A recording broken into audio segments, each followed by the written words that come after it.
what I've come to learn and being from Milwaukee and now being a director over with other Black queer men, when they walk into my office, they feel like, oh my gosh, because I'm playing Megan Thee Stallion, I'm playing Big Sean, I'm playing Jay-Z, I'm playing Beyonce. Why? Because I'm authentically me. And I need for people who are around me to be authentically them.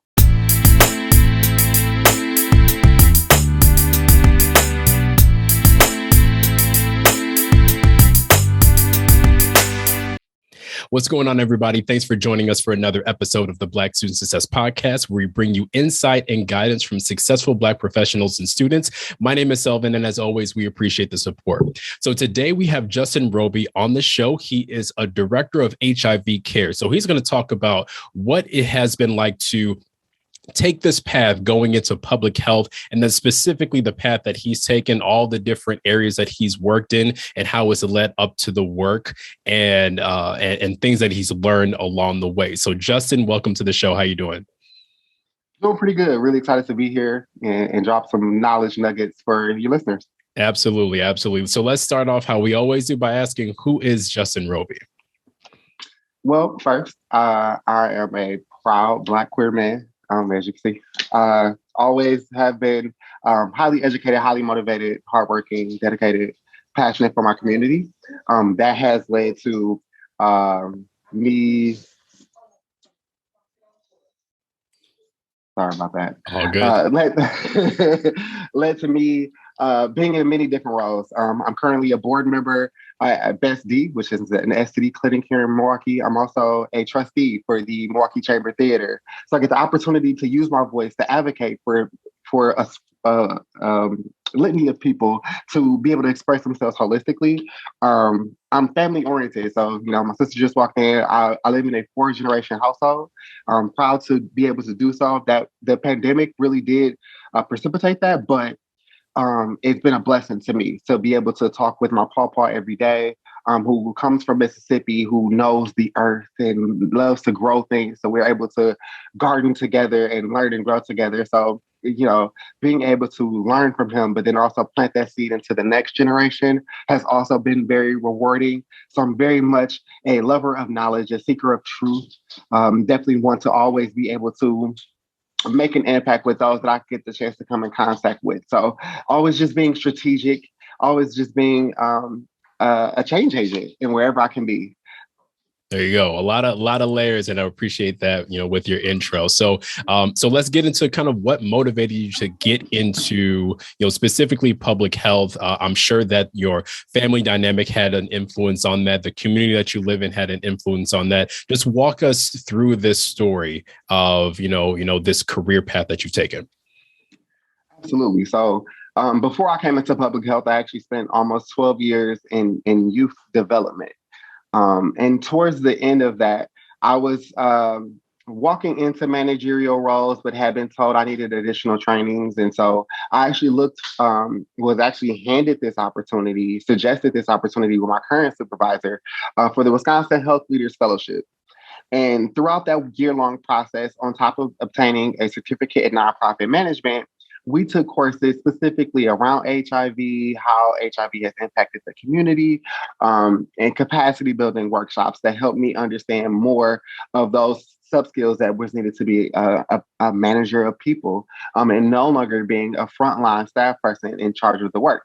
So that shift in my mind and the focus that I have to give in the work was the precipice for me questioning all of existence, right? So I'm looking from this new leadership position and trying to understand, how did we get here? Right? HIV has been around for more than 40 years, but it continues to disproportionately affect Black men, particularly Black queer men. And why is that? Why can't we figure out what white queer men have figured out? And yet our behaviors aren't different. Research shows that, there's no difference in the type of behaviors that they engage in or the people that they surround themselves with. So why is it so disproportionately affecting us? So I definitely blame systems of white supremacy and racism that continue to keep Black queer men in the frontline area and not move us up into those managerial roles or those positions of authority for decision making. So I challenge those, and I openly challenge those as I continue to learn and educate myself in many ways. It was almost 2 years ago that I decided to make this transition to move over to this field and to try to make a difference. That's what's up. Yeah, it's good that you had the grounding of all of that community work that you've done, because I'm sure that's a great place for advocacy, for those who you're serving. And now, it seems like it's, taking this turn where now, if you didn't have any type of, personal inclination with the work that you're doing, now you've got even more of that, in the role that you're doing. And I'm sure that drives a certain amount of passion, and like I said, advocacy for that type of work and the people that you serve. So, I'm sure it's been pretty fulfilling for you. I mean, what was that transition like? Kind of going from the front line to now, being, at kind of at a place where things can trickle down with your influence. First, I'll say I dealt with a lot of cognitive dissonance, right? Especially because the particular program that I have the opportunity to oversee is brand new. So there was lots of room for me to insert the things that I've learned in being in youth development and being a programmer and making impactful programming. And I also had a belief that my community was greater than HIV. So in setting foot with that knowledge and setting foot with that purview, I was able to take a team of brilliant individuals and build this program in a way that got the attention of federal officers. So we are now in this federal Ryan White report that talks about our program, because again, we're making a program that removes the barriers for people living with HIV to engage in care. We do that from a place that is not centered in profits, like many of the organizations that are here. Again, leaving those people who are most disproportionately affected by HIV in the frontline area and lower paying jobs, right? We see executives who are white and queer and not anyone in the realm of the people that they serve close to the upper echelons of their organizations. So definitely am appreciative of Jerry Coon, who is my current supervisor. Although he's white, he does get it. And so we're able to have those open and candid conversations about how racism and how the impact of HIV has really decimated the Black queer community, has left us without those elders to pass on that knowledge. And for the few that are, they are left in positions feeling, I wouldn't say left out, but feeling not completely used to their best, like their full potential, because they were brilliant. They were used in every room for leading discussions, for gaining knowledge, for obtaining data, explaining data, but they weren't given the power. They weren't given the pay. They weren't given the opportunities. And so we are, and I consider myself blessed to be in this space as we watch this transition, for people letting go of that power and understanding that the solution lies within us. Awesome. That's just really good to hear, because it's for having, those systemic things in place. One, I'm sure it took a lot of pushing, not only kind of like outwardly, but also kind of, just like the questions that you asked. I'm sure that those were questions that you started off when it came to the position, and then just kind of even personally reflecting on either your position within the work that you do, having some of those challenges before you can actually kind of put that outward, and be the best version of you, and then continuing that fight. So I'm sure that it's been a journey kind of getting to this point. Obviously the job isn't necessarily done, but to get here is definitely an accomplishment that I hope that you had the time to reflect on. Oh, absolutely. Like you said, we're not there yet, but I see progress. I sit on the statewide action planning group against HIV and HCV. And so I get the opportunity to continue to uplift my voice to those who are in power and those who do make decisions over the funding. And that's important, right? Because the money makes the difference. And if we're watching white organizations continue to be funded over Black organizations, and then we watch this disparity keep, overshadowing the Black community, well, we know that's the issue. And so, again, grateful, moving forward, and can see a brighter day in the future. Awesome. So what does it take to, in your opinion, to kind of be successful in your own right within this position that you're in? What skills have you felt like you've either naturally realized that have had some value to it? What things have you picked up along the way? Let us know what you think of that. So the biggest skill that I think that is needed for a person in my type of position is the duality of being good with data and good with people, right? Because usually people have one or the other. And I'm uniquely blessed to have the talent for both. I can connect with the person, but I can also understand and manipulate data. And so I can use that to hold and harness real conversations and hold people accountable for those conversations in the data. And then use that again to manipulate what we're talking about for our funding, for what we're talking about for our programming. How do we create that change? How do we successfully create an intervention that would realistically make a difference? So it's not just that's a good idea, we're going to put that into place. No, it has to be something that tangibly can make a difference, or that we have seen proven to make a difference. Going through and researching around this nation, all the different programs who came before me and what was kind of their successes, what were kind of their lessons learned. And that takes a level of dedication. Because, sitting in conferences, going through websites, making phone calls, being vulnerable, those are all things that we don't necessarily do much. And we're not taught how to do, right? Usually everything is handed before us. We read a manual and we call it a day. But that's not enough, right? So again, being able to manipulate and understand all of the information in front of you to make it viable for a program is the key to actually making that change, that difference, that being successful in public health. Because it's definitely not an easy field to be in. We're essentially combating human nature. Because it's very human to engage in sex. It's very human to want to love. But what does the data show, and how can we make that difference in a more impactful and in a macro level? Absolutely. I'm glad that you mentioned the combination between the two of having those hard technical skills and then the soft people skills.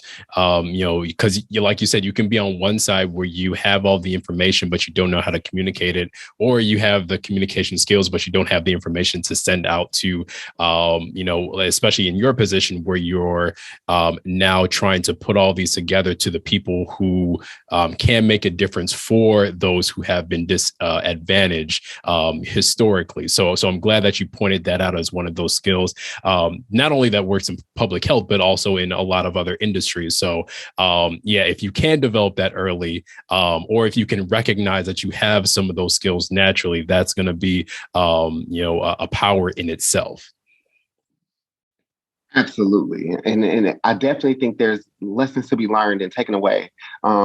It's funny that we say it the way that we do, but I was reading a book called Scholarship Reconsidered, Priorities of the Professorate.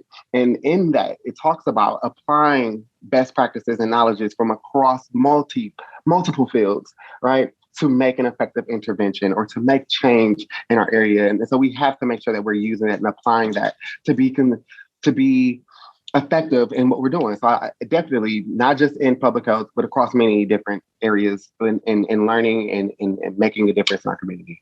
Absolutely. Yeah, definitely a great way to be well-rounded in that manner. So now specifically, with you, what advice would you have for another Black student who is looking to get into the space? And I feel like there's a lot of pieces to kind of connect to provide that specific advice. You particularly, you have a number of different identities: being Black, being queer, being Milwaukee resident, having just like the education and family background that you have.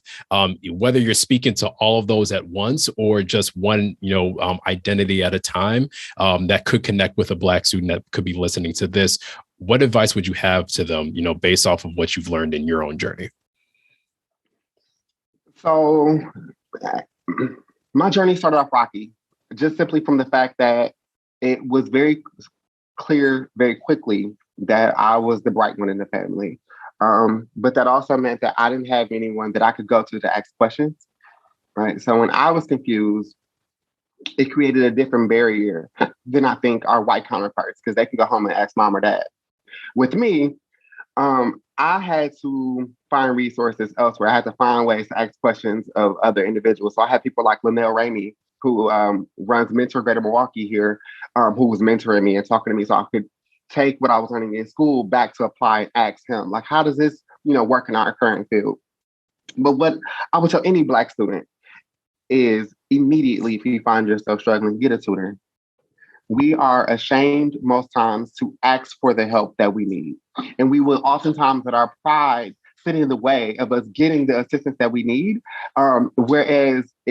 This is something that every academic campus has to offer. And so just simply going in and getting that tutor, so for me, I kept a tutor in math. I have a minor in math. I'm brilliant with math, but never did I attempt to do it alone. I would always make sure I had a tutor to just, even if it was just, can we go over the homework? It was guaranteed once a week. I sat down with someone smarter than me to work on those things that I was learning. And I think that was the biggest asset to me finishing that program and attaining that minor. I say be courageous, because this purview that we have as Black students has not always been accepted in these industries and in these academies. And this new purview brings around new research, which brings around new results. They need to study what we know. We need to study what we know to make a difference for this next generation.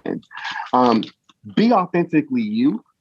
What I've come to learn, and being from Milwaukee and now being a director over with other Black women, when they walk into my office, they feel like, oh my gosh, because I'm playing Megan Thee Stallion, I'm playing Big Sean, I'm playing Jay-Z, I'm playing Beyonce.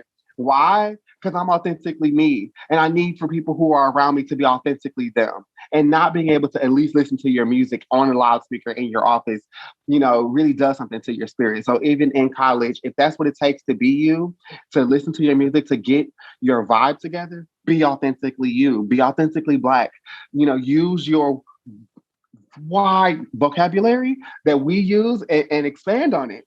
Because again, those are what make a difference as we continue to move forward. And I said it before, but I want to say it again. Your unique purview is needed. No one has studied the things that you are thinking about right now. And we need those things to make a difference in our community. The Academy, for 350 years, that's the body of knowledge that we're building off of. 350 years of knowledge. And it's mostly been white cisgender men. We need every Black voice to uplift what we need to research next so that we can make an actual difference in our community. There's a lot of things I love what you said about that. The one in particular was the, kind of trying to go backwards, the authenticity part. I feel like it's a huge relief when you can be yourself in whatever space it is. And I don't think some people realize that until they actually take the step to do so, because it's become second nature to, have those two identities, one at home and one everywhere else. It becomes a huge relief once you're able to do that. That ties into the whole courageous part that you were mentioning. I think it's a great time, to reiterate the fact that everybody does have a perspective that matters, and one that's different from everybody else, whether you're looking within your group, especially when you're looking outside of your group. You do have a very unique perspective, and you should find a way, whatever is, within your comfort level, to be able to either share or express that. So I'm glad that you mentioned that as well. Yeah, there was a lot in there, and there was another piece that I wanted to bring up, but everything that you said in terms of the advice that you provided was definitely excellent.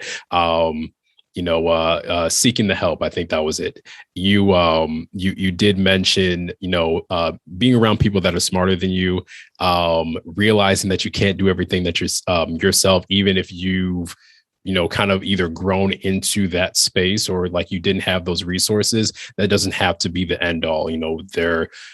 Every successful person doesn't do it on their own. So, the mentorship, seeking that, and even just finding a peer, whether it's, someone in class, a colleague or whatever, that could be the start of, getting connected to somebody who can kind of help uplift you. So, absolutely great advice. I do appreciate you. So now let's ask how do you define success? What does that look like for you? Everybody has a different definition, but what is it for you that kind of pushes you to reach those specific heights? So success for me is a process and it's never ending. And I think that's something that we all need to understand. So I always start off with, to be successful, you need to set a goal. Right? You need to determine what your goal is and where you want to go. And that is an individual intrinsic thing that only you can set yourself. Right. But then now it's time to make progress towards that goal. What is going to be our action steps? I always think of success as like that ladder. You're not going to fly up. You're not going to rocket ship off. Right. But what can I do right now to make myself more attainable to that goal? Right. And then after I make some progress, after a period of time has gone on, let's stop and let's take a look and let's reevaluate where we are. Right. Is that goal still where we want to go? It's okay to change our goals. It's okay to move the marker. It does not mean that you are a failure, right? It doesn't mean, because if we talk about where I wanted to be, where I thought I would be at this point, I thought I'd be a teacher. I thought I'd be teaching high school math at this point, to be perfectly honest, and I'm nowhere near that. But it's okay because I moved my marker and I'm very much proud of where I am now. So for me, success just looks like you being happy and continuing to grow and develop on a regular. Right? Never being complacent with where we are, because we have the ability to grow for our entire lifetime. Whether you're 10, 20, 30, 40, 50, 60, 70, you have the ability to grow. You have the ability to learn new things. You have the ability to make a new goal and to work towards it. And that's what success looks like. It's not determined by the amount of money that you make, the position that you have, or any of those things, because a lot of times America will tell you that, right? If you're not making six figures, you're not successful. Right? If you're not going on vacations 2-3 times a year, you're not successful. That's not true. If you are at home with your family all the time, then that's successful for you. If that's what makes you happy, that's fine. Always just make sure that you are comfortable and not complacent. Those two things are very different, and can very much have its own reward systems in and of itself, right? Being happy, being healthy, right? Doing those things that make you feel good is a success in and of itself.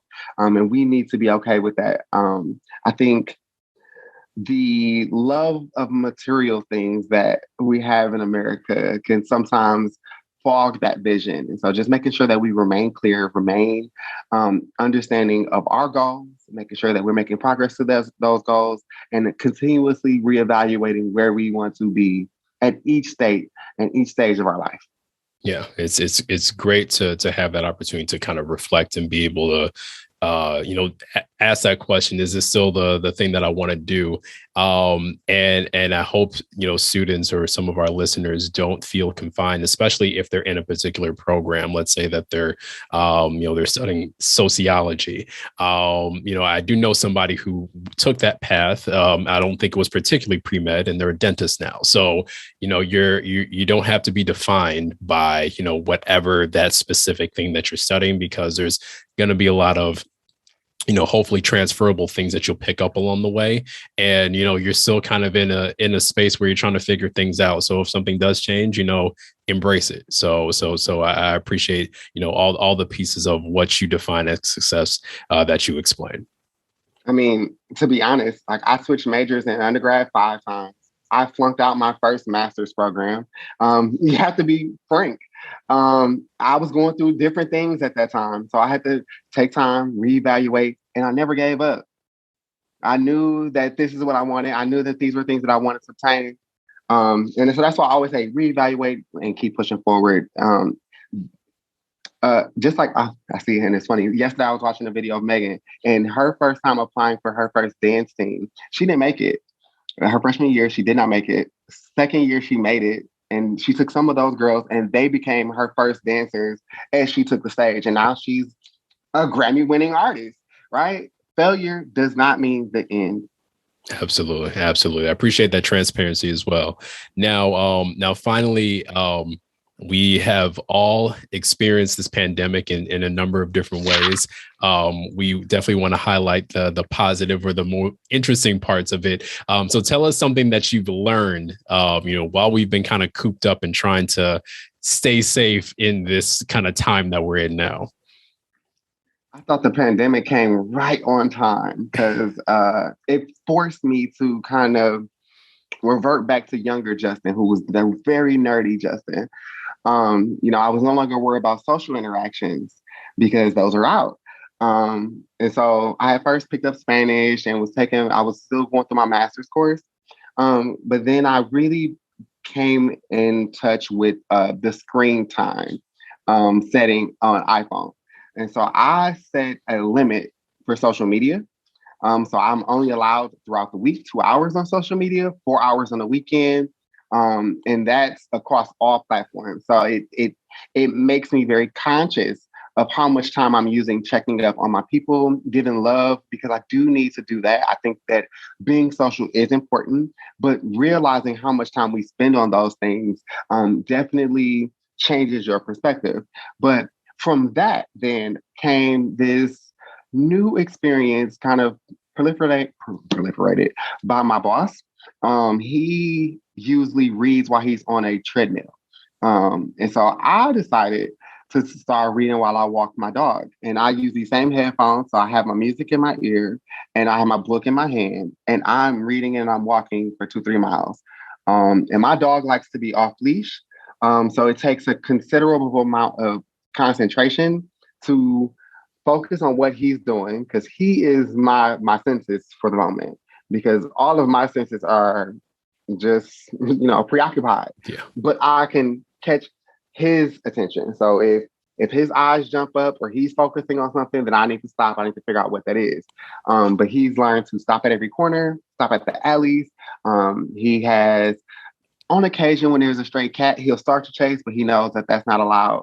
But that's been my favorite thing about this pandemic is that I found peace and solace in being able to read and walk and combine those two things because I love to be out in nature. Like I love to hike up to our Washington Park, which used to be the zoo here in Milwaukee. It's still very beautiful. So to hike up there with a book and sit there for an hour reading is peace. But never knew that would be needed as much as it did in this PhD program because we've read now 8 books since June. And I'm tired of reading. You know how that goes. Yeah. You've utilized discipline so well in just those 3 things that you mentioned to think that you would pick up a different language, figure out how to listen to music, read, walk your dog, and not get hit by a car at the same time. I think that's phenomenal. And tap. And I like the point that you said, tapping into that, that nerdy version of you from before, where you have the distractions of kind of being social, and now knowing that's taken out, now you have more energy to put towards other things. Unless you're using like an app, for the whole screen time measuring thing. One, if you're using the app, I'd like to know what that is. 2, if you're not, that does take a lot of discipline to like get that weekly update and like, okay, now I need to tone down a little bit on this day or that day or whatever the case is. So kudos to you. That's a lot more than I picked up during that time. So I'm glad that you've been able to use that and share that with our audience. Absolutely. If you are an iPhone user, it's under the settings. So it's like a default piece that you can always access under settings in your iOS device. All right. Yeah, I'm going to check that out. And then it automatically sends you your weekly usage. So it's like, oh, this week you're up 14%. So I'm like, oh, okay. Yeah. I need to keep track of that because I do get the updates and I'm like, swipe. So I need to be better about that. So I appreciate that. So Justin, thank you so much for sharing your story, sharing your perspective, and then just all of the piece of advice that you have given us. Any last words before we close out? Strive for success, Know that Black excellence resides within you, and I love to see all of you make it with nothing but Black joy. Absolutely. Absolutely. Thank you so much again. And thanks to everybody who's been watching and listening. Feel free to follow us at Inquire Higher. That's on Facebook and Instagram. Check out our website, inquirehigher.com. We've got a lot of great information there. And until next time, peace.